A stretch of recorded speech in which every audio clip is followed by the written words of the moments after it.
Hi, I'm Jay Sexton.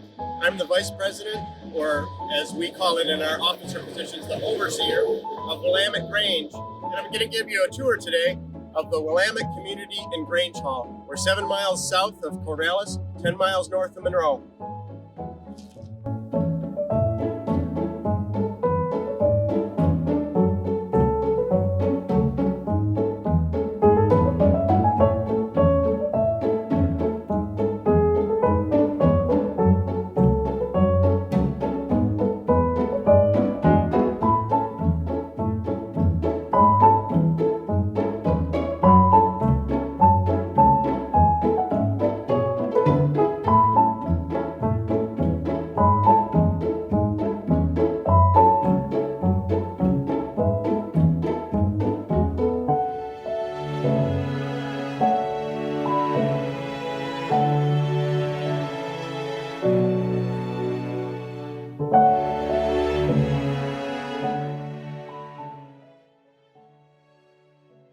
So this is the lower hall. This is where we presently have been having our meetings. The hall is really a work in progress right now. It had a period of maybe 20 years where it didn't really have much work on it and it was sort of stuck. And now we've started to work on the hall and we are planning on restoring it by 2023. The kitchen is behind here. We have our meeting space. Come on in and I'll show you the eating unit. So this is the original heater. The entire hall is all wood heat. This one has a blower that moves heat up to vents in the upper hall, and it can also blow heat into the lower hall. There's a second heater just over there that we use when we're only using the lower hall. Very simple. Over in this corner, this is just a storage space under the stairs that go to the upstairs hall.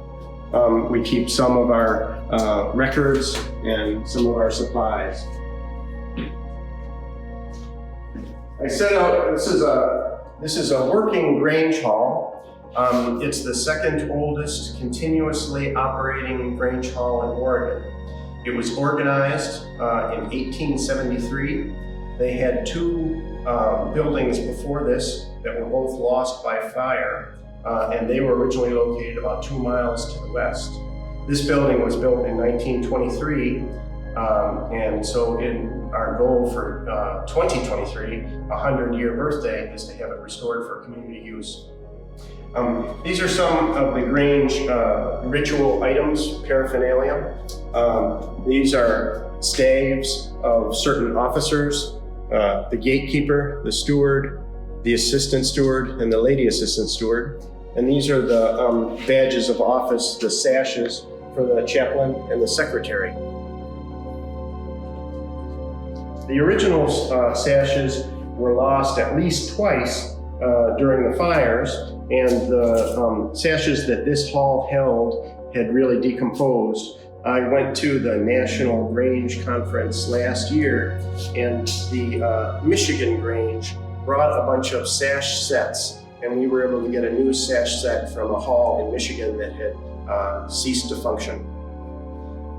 These tables are the officer stations for the Grange meeting when they're set up in the typical Grange meeting formation. You can't see most of them, but most of them have a letter for the office that sits behind them. Let's go back to the kitchen.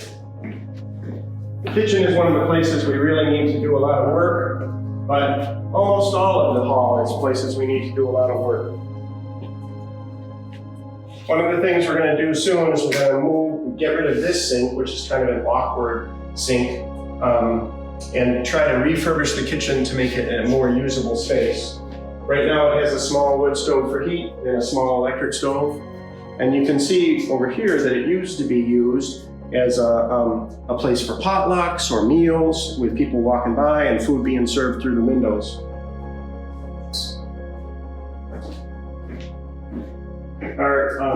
Our present project is we had galvanized water pipe that was really rusted, and it was down to the volume in the center was maybe only a fifth of the volume was able to pass. And so we just replaced it with PEX so that we would actually have water pressure in the bathrooms that are in the front of the building.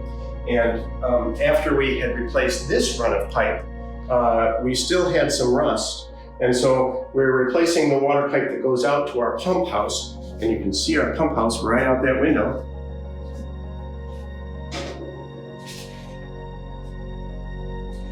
And we're gonna also replace the pressure tank. We had a really old galvanized pressure tank that was also contributing to the rust problem. And so this is gonna be actually installed today.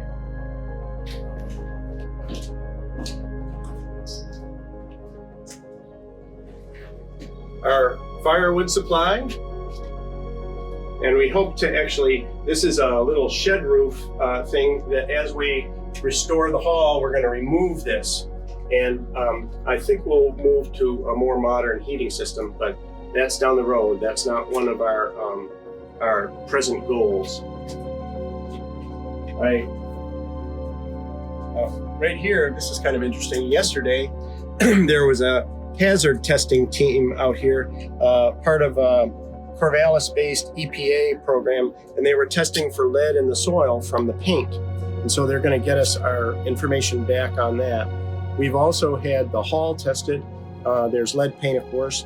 There's a little tiny bit of asbestos on some of the heating ducts and on a lower level of the kitchen linoleum, but the upper level is asbestos-free. And so we're going to work on removing those hazards as well. So this is our electrical panel. We've gotten several small grants. One of the small grants we got was from the Benton County Cultural Coalition, and they enabled us to pre-purchase some of the hardware that we'll need to upgrade our electrical system. The building was built in 1923 before there was electricity at this location. And when we go upstairs, I'll show you how they lit the hall. We have two bathrooms. Two single-use bathrooms. There's this one, and then this little cloakroom. And then we're working on the second bathroom. We're just about to paint it.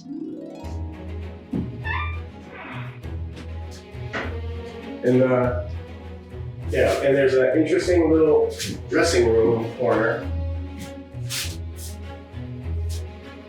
And all those fixtures are going to be taken away.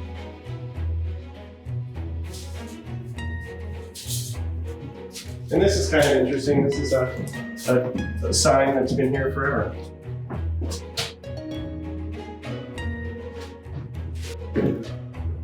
So now we'll go upstairs and see the upper hall.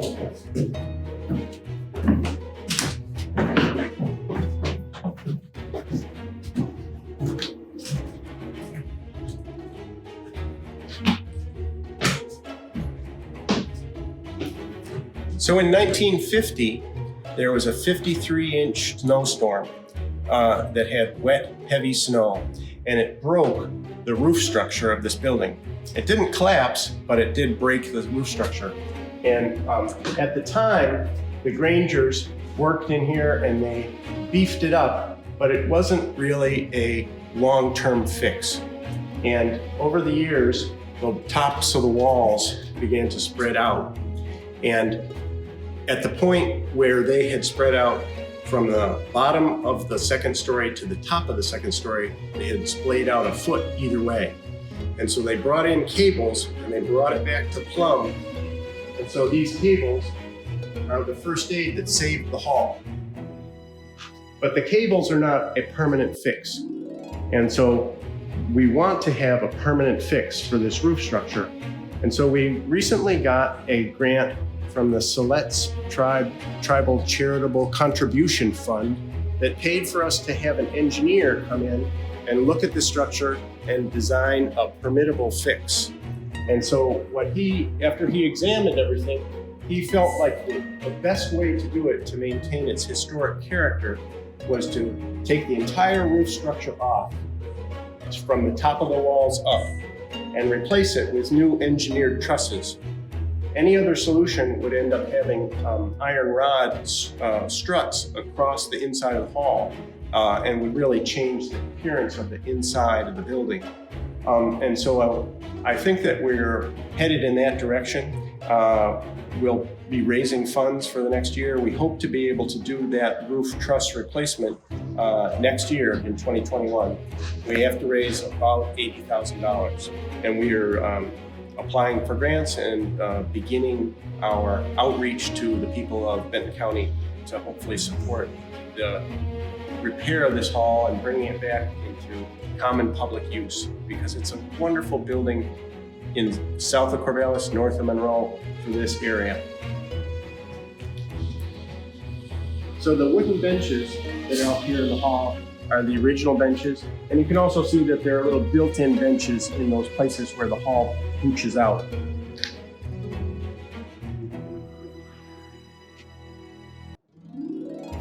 This is also kind of a neat place to be to get a perspective on those cables.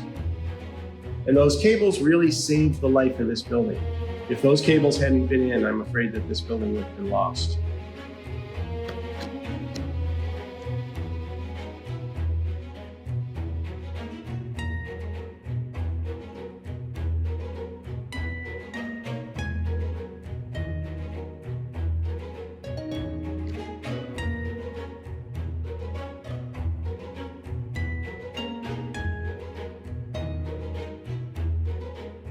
We're also looking forward to getting this nice wooden floor back in shape.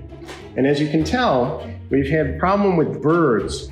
And so actually next month, one of the parts of the Oregon State Grange matching grant was to help us bird-proof the eaves and the soffits and the fascia.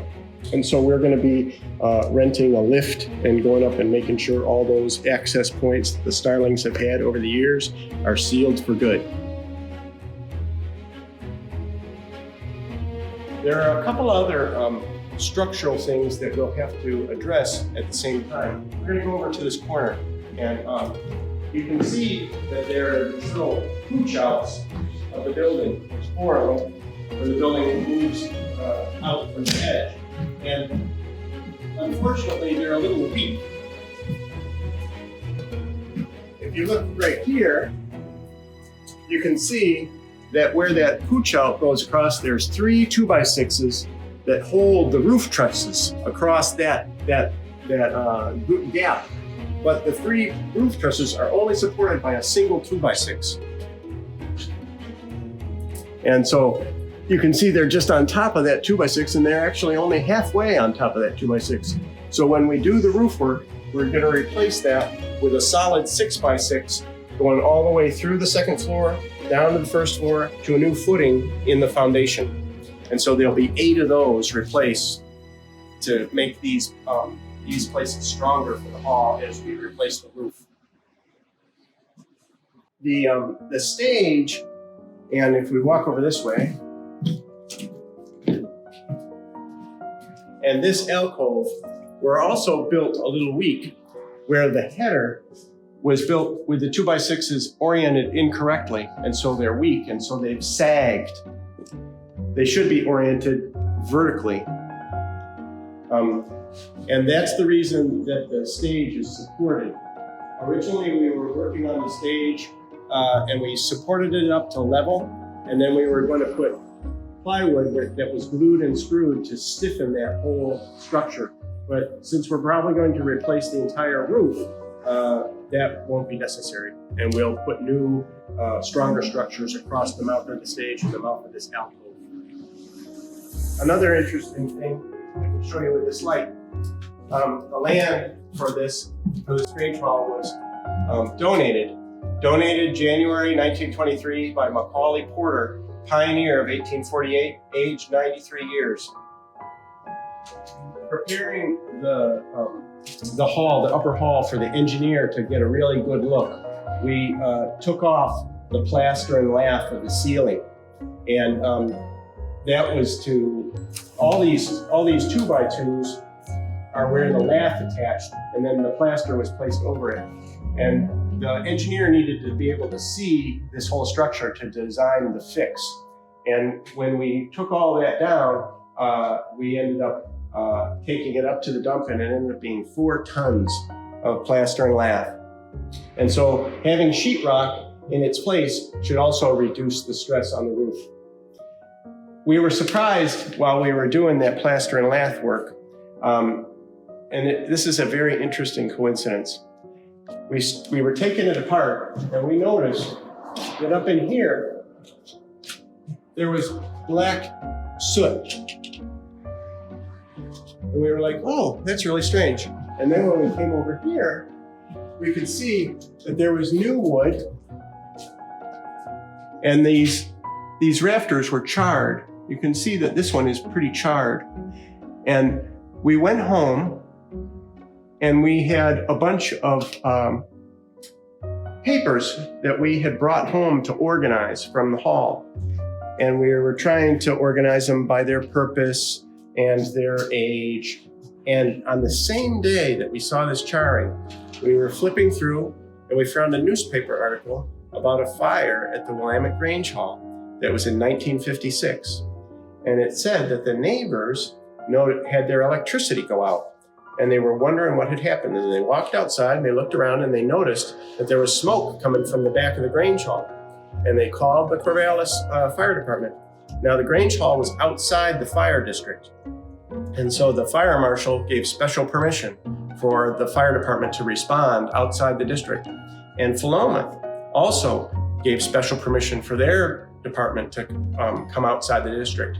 And what had happened was the relatively newly installed electrical service that we saw downstairs had a fault, and it had burned through the wall up into the ceiling, and they were able to save the hall. So that kept Willamette Grange from losing their 3rd hall. So the back of the stage, you'll see from outside, it has 3 windows, and there's a false wall blocking off those windows.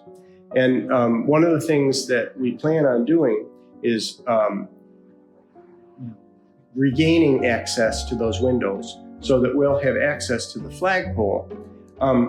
What we'll do is we'll remove that false wall and move it out a little bit, and then have a wall at the back of the stage, but it'll still maintain access to those 2 storage rooms in the back corners.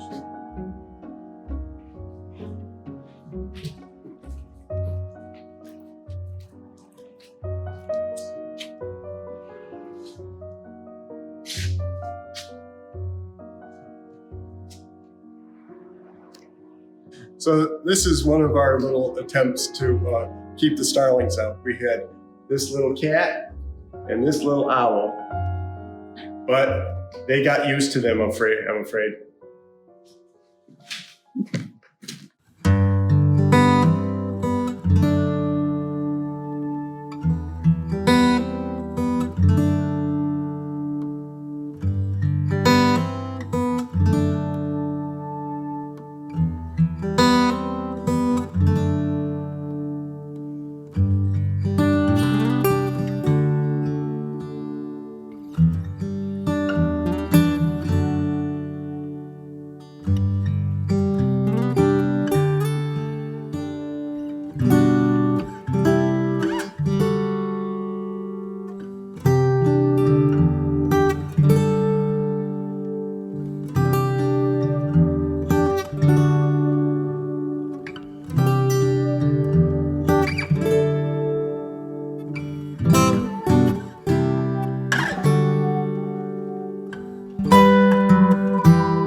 So this is a display of the 7 fellows that started Grange. They thought of the idea in 1867. The guy in the center, O.H. Kelly, was a farmer in Minnesota who got a job for the Department of Agriculture, the equivalent at that time, to tour the South after the Civil War to see the status of the agricultural lands. When he went into towns, he would be met as a Yankee, and they would not have anything to do with him.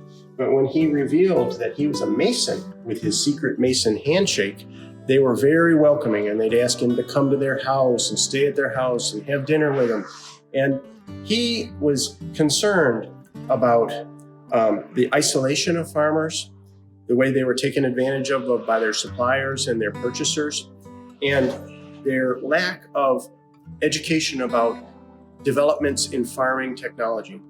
And so he put this all together, and he talked to these 6 friends, and he talked to his niece, and they came up with the concept of Grange, which was a fraternal organization that would help farmers unify and act in concert to get better deals for their supplies and for their selling, and to help families be educated and learn and have a social outlet.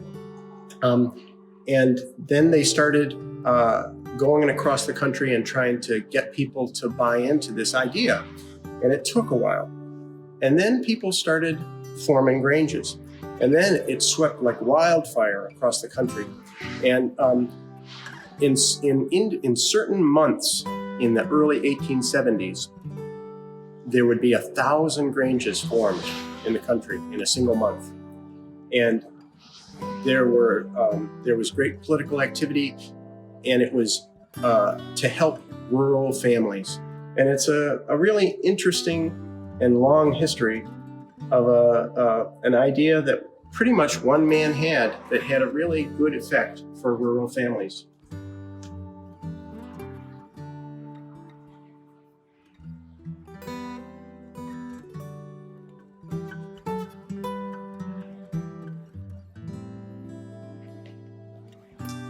So this cross stitch was made by Grange members to celebrate the 100th year of Willamette Grange. So that was celebrated in 1873, which already is a long time ago. So in 3 years, at our goal of 2023 for restoration of the hall, it'll also be the 150th anniversary of the organization of Willamette Grange. Another thing that this hall used to do is it used to be a polling place, back when we used to go to polling places. And then these are a couple of calligraphy items that are in the hall that were sort of reflect Grange, things that Grangers think are important. Grange started out as kind of a farmers' union. It's always been a community support organization, but it started out trying to protect farmers from being taken advantage of. This one, it's also always been a family fraternal organization. It's always given full vote and full membership to women, even from 1873. It was long before its time, and also to people at least 14 years of age. 14 years is a full membership for adults. And so then this is a poster that we've been taking to different public events. And so this is the very succinct definition of what a Grange is.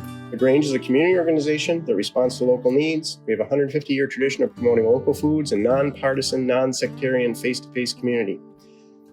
The other thing I really wanted to show of this hall is the original lighting of the hall. And so there was no electricity at this site, and Union Carbide was a company that made these calcium carbonate pellets. And you would have a generator like this at the hall. You would put the pellets in there, put water in there, it would generate acetylene gas, and then that would be piped throughout the hall. I'm going to show you these pipes later on, and I'm also going to show you some of the lamps, which we still have.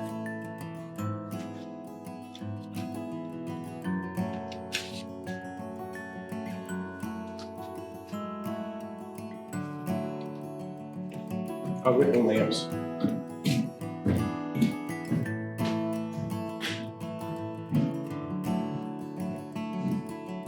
Okay. So this is one of the original chandeliers that hung in the main hall. And each of these would have 2 flames from acetylene and a valve to turn each of these on. And they would have to be hand lit. And then this, I'm going to set this one down.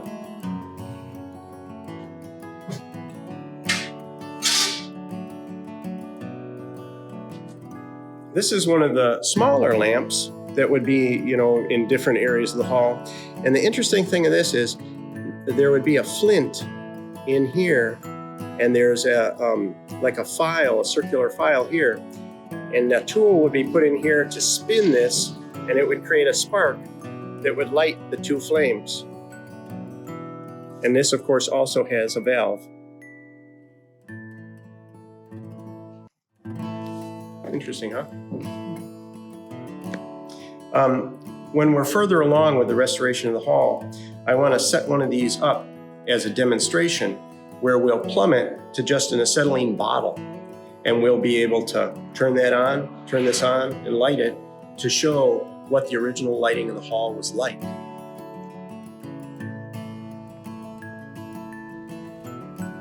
I've got a cool thing to show you up here about that lighting. So this is up on the stage, and it's just a little side chamber.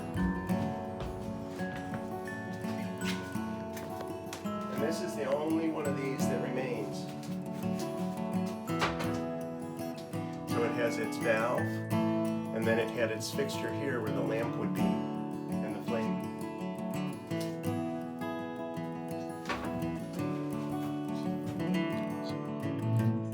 So for that lighting system, there's still evidence. Parallel to the electric conduit are these pipes, and these are the pipes for the acetylene gas lamps.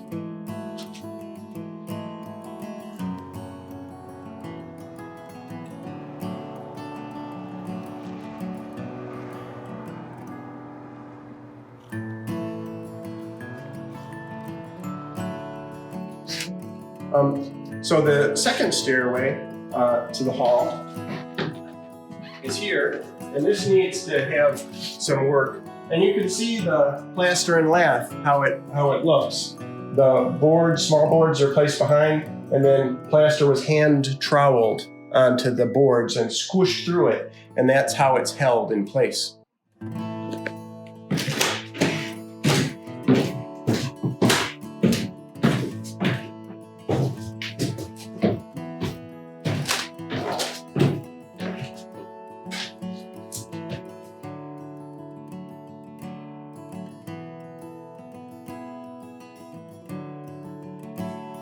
It's definitely a work in progress. Okay. So we are in the process of getting a grant from the Benton County Historical Resources Commission. And the goal of that grant is to restore the portico of the Grange. And we, as you can see, especially at the top of the right column, it's been decomposing, and it used to have a small railing around the top.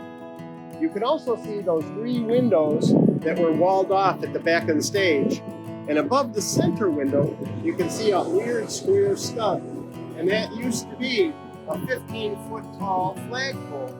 And the cords of the flagpole would come down and go over the gutter. And then there was a cleat on the side of the window where the flagpole would be tied off. And as we do our roof work, we really want to restore that flagpole and be able to fly a flag there. One thing that was really interesting was that as we were recently clearing away blackberries, we cleared the blackberries away, and there was definitely not this object on the ground.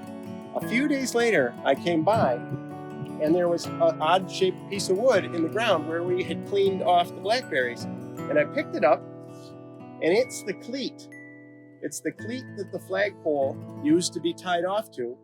And the only thing I can think of, it's hand carved. It's almost 100 years old. It must have been on top of the porch. And then, just coincidentally, it blew off like the day or two after we cleared the blackberries. If it had been before we cleared the blackberries, we never would have seen it. And we probably would have picked it up with the blackberry stems and tossed it in the pile. But I just think it's really amazing that this ended up coming into our grasp. And I look forward to putting some paint on it and getting it back up there for our new flagpole.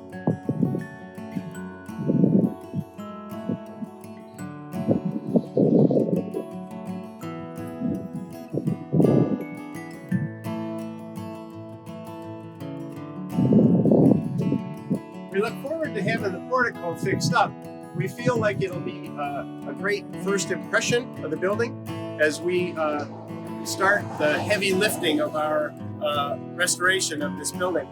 One of the things that's kind of funny is in this corner here, there was a pair of barn swallows that wanted to nest here so bad. They had been nesting here for years, and I couldn't discourage them. And so finally I had to make an anti-bird house to keep them from nesting in that corner, because we knew that probably in the next few months we would be tearing down the portico. And so they had to find another place to live, at least for a while.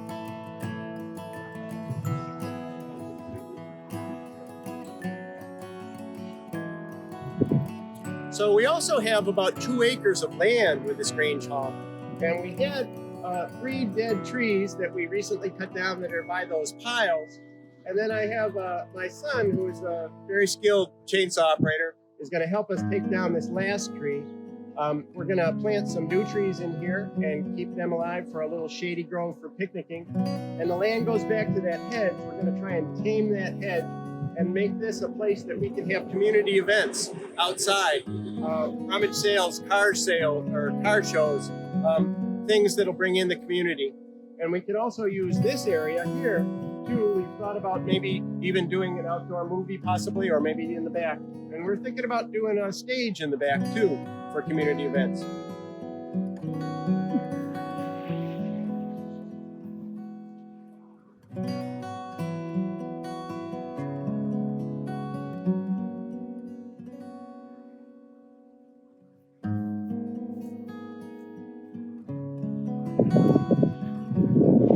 The roof covering was also bought through a grant from Oregon State Grange.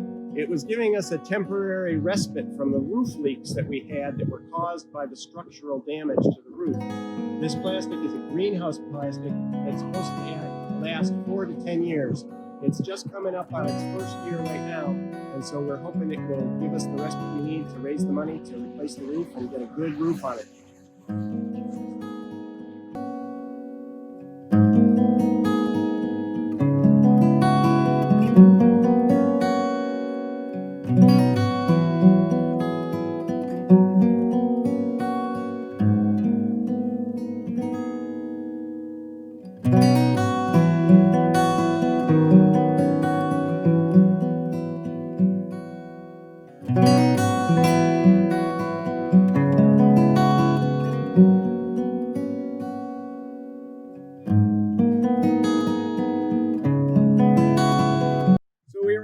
This sign in recently. We got 2 grants that helped us: an Oregon State Grange sign improvement grant, and then also part of the grant we got from the Benton County Cultural Coalition. And this lets us get our message out about events and our activities. And it's a nice thing, and we get like almost 6,000 people a day see this.